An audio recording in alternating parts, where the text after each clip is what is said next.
Oh jamaah, Alhamdulillah. Alhamdulillahirrahmanirrahim. Kembali lagi di Islami Tinda, jamaah Islami Tinda yang dirahmati Allah yang baru bergabung nih, kita ingatkan lagi. Tema kita pagi hari ini adalah nyari rezeki gini amat ya Allah. Ya. Udah berapa yang like? Banyak, udah lumayan.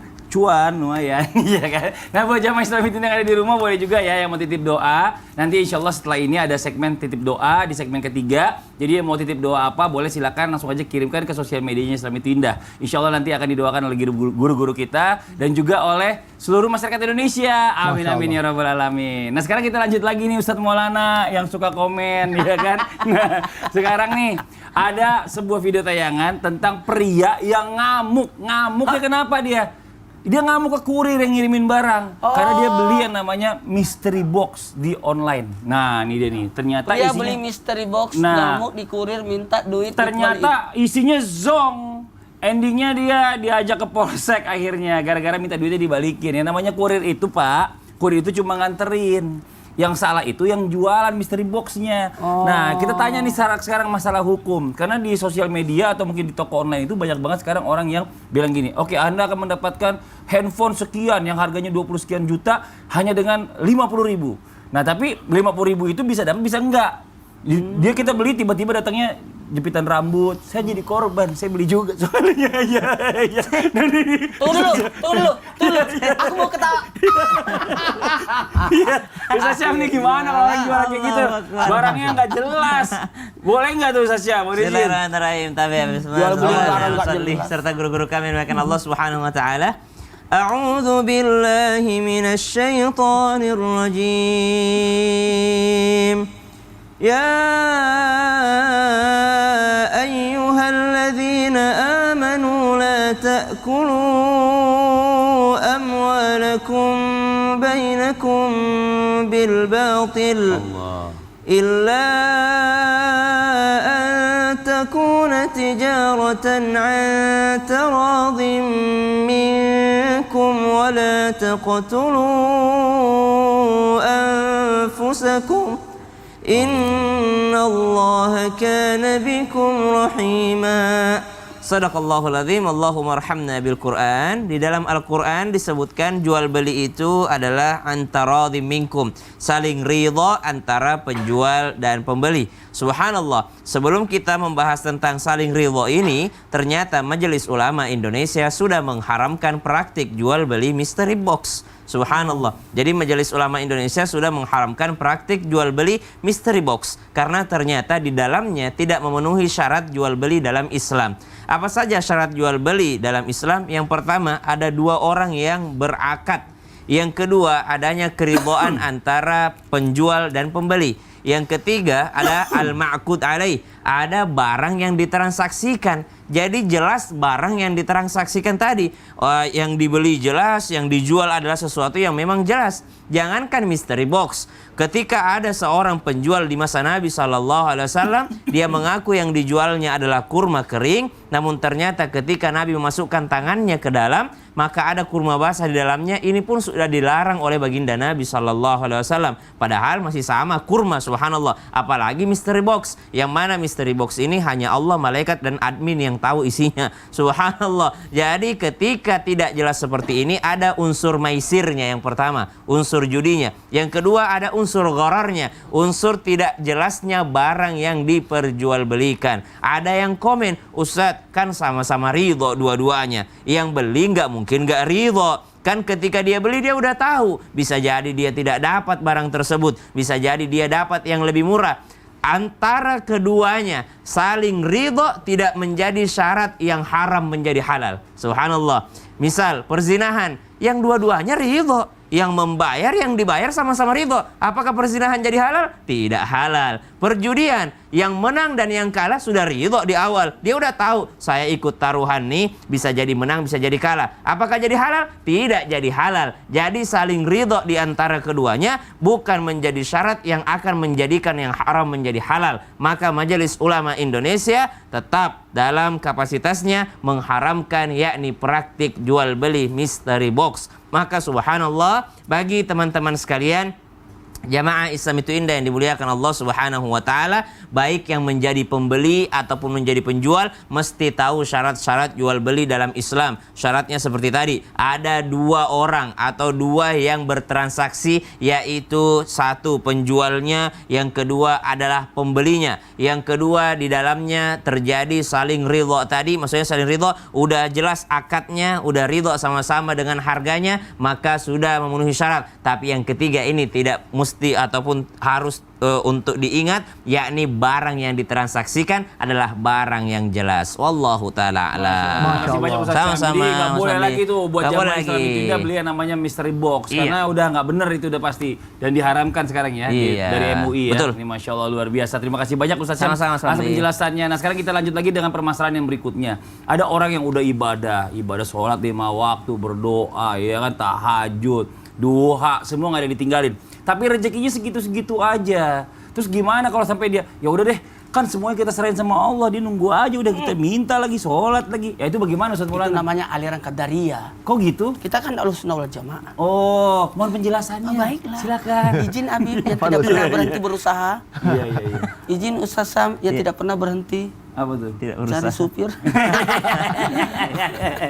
Baik, bismillahirrahmanirrahim. Allahumma shalli ala sayyidina Muhammad wa ala ali sayyidina Muhammad. Selamat datang yang bergabung nonton Islam Tinda dari manapun yang sudah nonton. Masya Allah, terima kasih banyak sudah bergabung. Ini bagian daripada ikhtiar kita. Nah, berbicara tentang rezeki, bolehkah kita menunggu rezeki? Mohon maaf, kalau nunggu pohon itu menjatuhkan buahnya, engkau akan dapat sisa dari kalong. Maka manjatlah untuk mengambil buah, atau ambillah kayu sodok, atau ambil batu lempar, atau nunggu bagaimana caranya merawat buah itu, pohon itu untuk mendapatkan buah yang terbaik. Mencangkoknya, merawatnya, membuat buat kebun dan sebagainya. Itu bagian daripada usaha. Jangan menunggu. Betul kata Mas Fadli, yang namanya makanan itu tidak loncat satu persatu ke mulut kita. Pasti kita ngambil dulu, kasih naik. Itu luar biasa, proses yang luar biasa. Ada namanya proses. Saya teringat dengan kisah Sayyidina Umar bin Khattab yang melihat ada orang di masjid lagi minta doa, minta rezeki, minta rezeki, minta rezeki. Tak kata Sayyidina Umar, bukan begitu caranya. Pergi, dia ambil tongkatnya untuk menyuruh pada pergi mencari rezeki, bukan menunggu meminta. Nah, dalam hal ini ada namanya harta, ada namanya rezeki, ada namanya karunia. Nah, dari sinilah kita harus meraih karunia Allah. Meraih jalan untuk mendapatkan kemuliaan lewat jalan usaha. Ingat, Nabi tidak pernah mencium tangan pembesar, bangsawan, atau keturunan apapun. Tidak pernah, raja sekalipun tidak pernah. Tapi Nabi pernah mencium tangan pemecah batu. Karena kemuliaan mencari nafkah. Dan ingat, mencari nafkah itu bahagian daripada ibadah. Dan ingat juga, rezeki itu tidak mesti uang, tidak mesti materi. Sahabat, ini rezeki luar biasa. Ya, ketenangan, kebahagiaan, kesehatan, keluarga, itu bagian daripada rezeki yang luar biasa yang Allah berikan kepada kita. Makanya parauhu wa rehanu wa jannatun naim. Rezeki, tentram, nikmat. 1, 2, 3, rezeki, tentram, nikmat. Itu bagian. Dan dari sinilah kita bisa belajar bahwa untuk meraih rezeki itu, maka menjemput rezeki. Berusaha. Bukankah doa keluar masjid itu beda dengan doa masuk masjid? Doa masuk masjid, Allahumma ftahli abwaaba rahmatika. Bukakanlah pintu rahmatmu. Tapi ketika kita keluar masjid, maka bacalah Allahumma ftahli abwaaba fadlika. Bukakanlah pintu karunia. Sesuatu yang menghasilkan, sesuatu yang dihasilkan. Semakin banyak usahamu. Ingat, usaha itu tidak pernah menyalahi hasil. Usaha keras tidak akan mengkhianati hasil. Ya, itu maksudnya. Oh gitu ya maksudnya. Mulut saya kan Iya, itu benar. beda juga berbahasanya. Ya udah terserah. Pasrah gitu, pasrah. Dan dari Iya. sinilah kita bisa belajar. Saya teringat sahabat saya, Ustaz Cecep, yang usahanya adalah odong-odong. Itu luar biasa. Ketika dia mencari rezeki, tiba-tiba sampai tengah hari tidak ada, maka dia pergi ke masjid, nyimpang odong-odongnya di masjid, lalu dia salat, minta sama Allah. Pas keluar dari masjid, ternyata odong-odongnya hilang. Kasihan banget. Kasihan banget. Dia masuk lagi ke masjid. Ya Allah, apa salahku? Aku datang menghadapmu, odong-odongku hilang. Pas dia keluar dari masjid, ternyata alhamdulillah odong-odongnya ada. Oh, kenapa bisa begitu? Karena dia salah keluar pintu.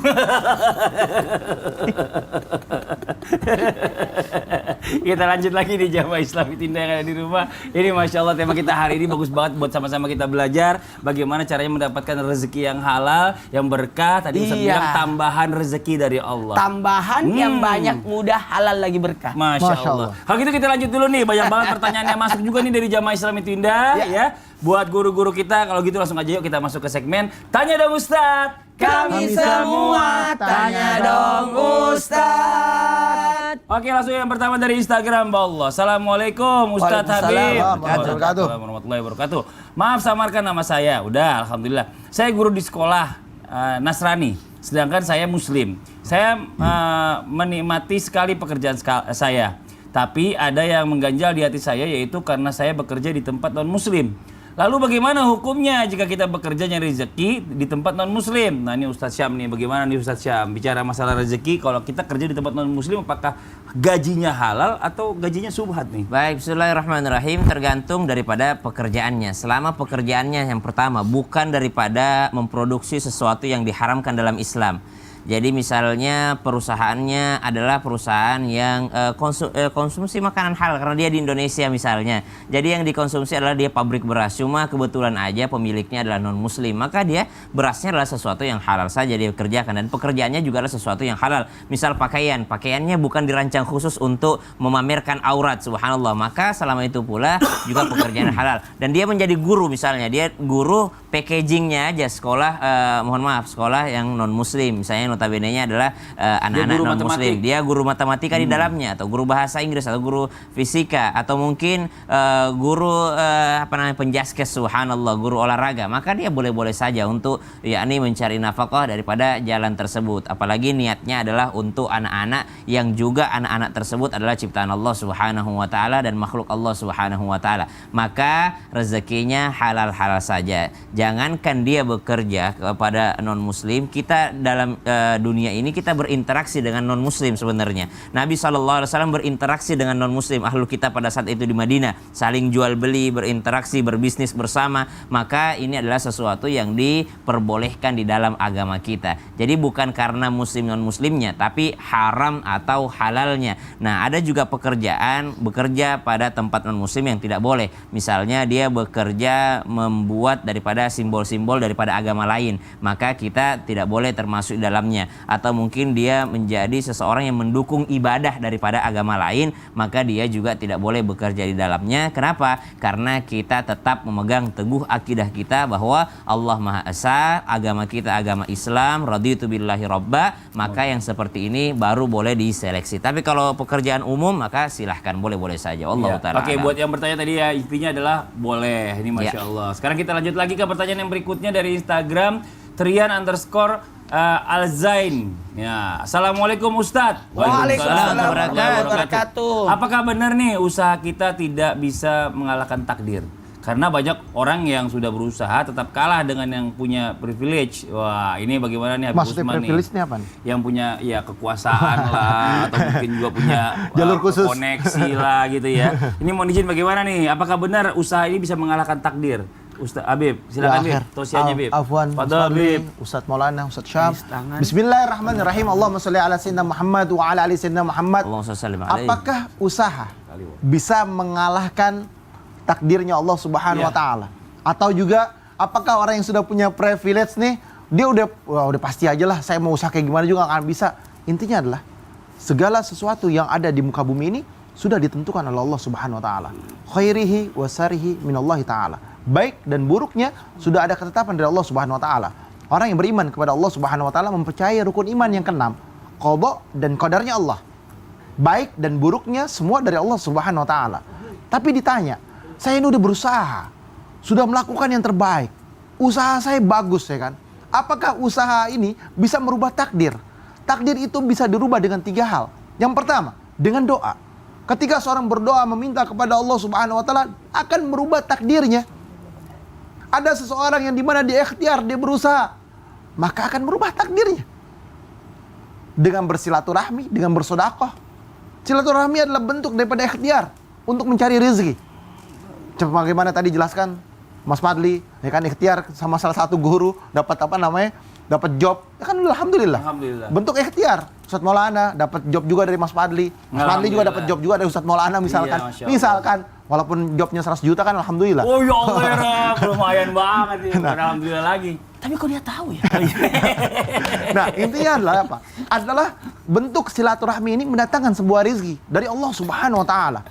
Ketika seorang yang bangun malam mengangkat tangannya meminta kepada Allah dengan teguhnya, dengan khusyuknya, berharap agar Allah Subhanahu wa taala kabulkan daripada doanya. Ini sampaikan Ustaz Maulana, ya Allah tambahkanlah rizkiku. Tambahkan. Berarti kan adalah tambahan, ada hasil.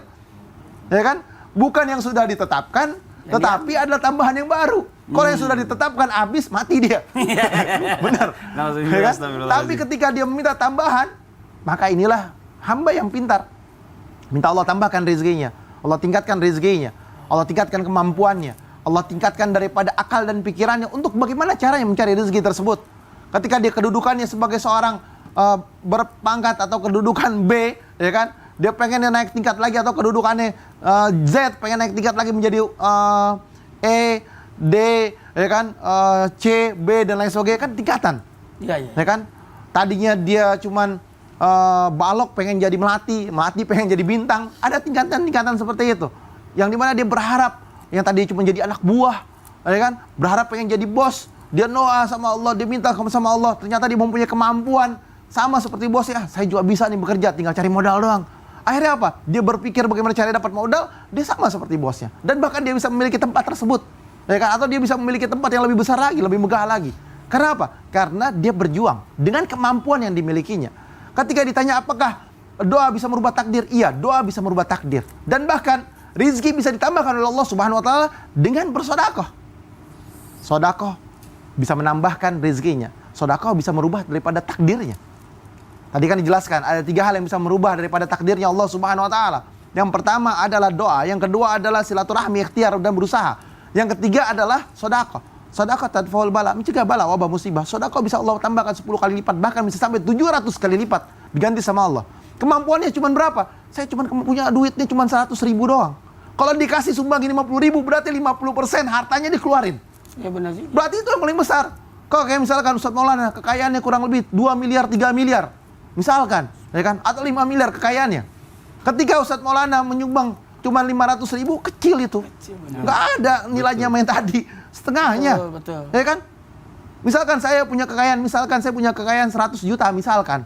Ya kan? Tapi saya sedekahnya cuma 2.000. Ya kan? Ada tanggungan lewat 2.000.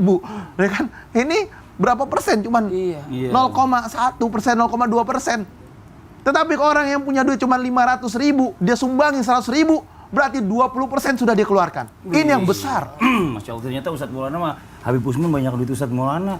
Ustadz Maulana 5 miliar. Itu kan contoh, tapi kenyataan dia banyak. Nggak usah ngambek gitu dong. Saya juga lagi kesal sama teman saya nih. Tuh. Apa sih?